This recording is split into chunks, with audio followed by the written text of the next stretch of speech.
yaklaşıyorlar. İşte atlar ritmik adımlarla yürüyorlar.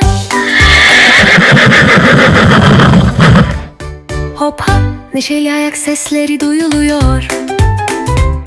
Kuzu hoplaya zıplaya geliyor.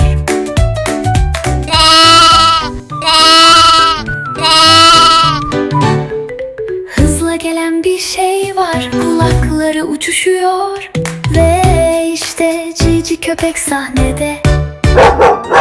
Yapraklar hışırdıyor, kim geliyor acaba? İşte mini kedi.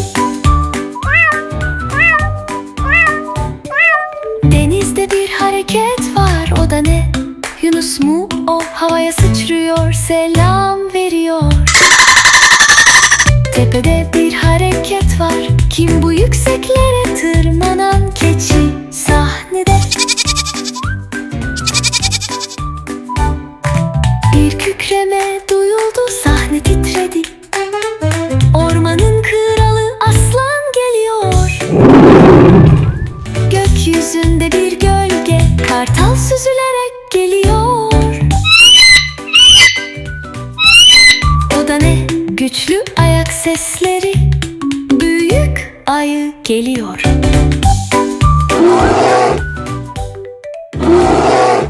Bu suyu kim atıyor?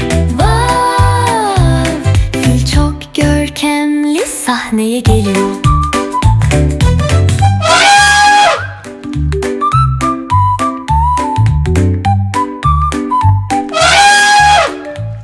Dallar sallanıyor.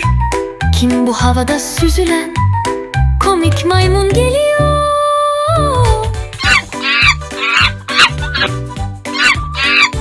Buzda bir şey kayıyor. O da ne? Hop bir takla, penguen sahneye kayarak geliyor.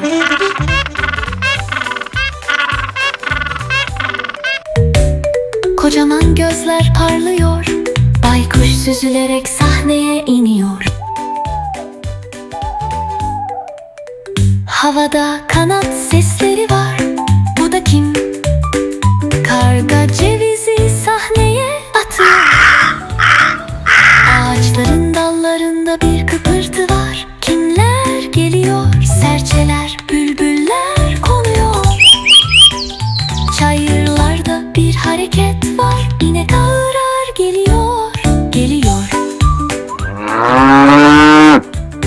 Aman dikkat, su dalgalanıyor.